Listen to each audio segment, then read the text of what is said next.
இந்த போஸ்ட் ஒன்று பார்த்துக்கங்க.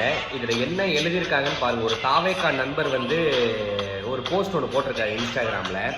இதில் என்ன சொல்லியிருக்காரு அப்படின்னா, கோடி ரூபாய் கொடுத்தாலும் சில விஷயம் பண்ண மாட்டேன்.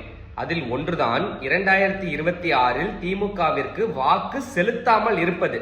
தமிழோட அர்த்தத்தை நீங்க புரிஞ்சுக்கணும். இந்த இடத்துல கோடி ரூபாய் கொடுத்தாலும் சில விஷயம் பண்ண மாட்டேன் அப்படின்னு முதல்ல ரெஜிஸ்டர் பண்ணியிருக்காரு.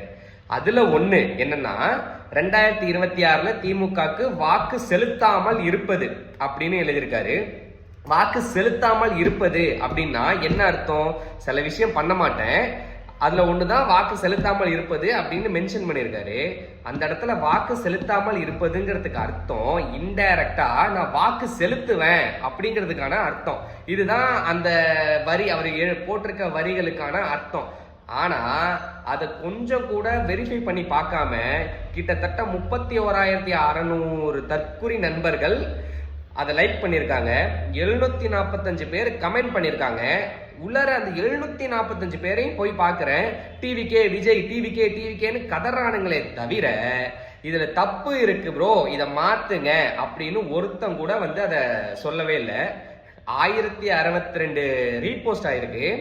20,600 பேருக்கு மேல ஷேர் பண்ணியிருக்காங்க.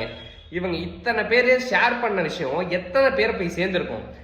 அந்த தற்குறி நண்பர்கள்ட்ட போய் சேர்ந்தது ஒருத்தர் கூடவா தமிழுக்கு கரெக்டான அர்த்தம் இது இல்ல, இது நீங்க சொல்றது இன்டைரக்டா திமுகக்கு ஓட்டு போடுவோம்னு சொல்றீங்க அப்படின்னு ஒருத்தர் கூடவா வந்து அதை அவங்களுக்கு புரிய வைக்கல. இந்த விஷயம்தான் இவங்களை ஏன் தற்குறி நண்பர்கள்னு நம்ம சொல்றோங்கிறதுக்கான கரெக்டான உதாரணமா இந்த விஷயத்த நம்ம எடுத்துக்கலாம். பேர்ல மட்டும் தமிழக வெற்றி கழகம்னு பேர் வச்சிருக்காங்களே தவிர தமிழுக்கும் இவங்களுக்கும் எந்த விதமான சம்பந்தமும் இல்லை. அப்படி சம்பந்தம் இருந்திருந்தா இந்த மாதிரி பதிவுகளை இனிமே அவங்க தவிர்த்துருவாங்க.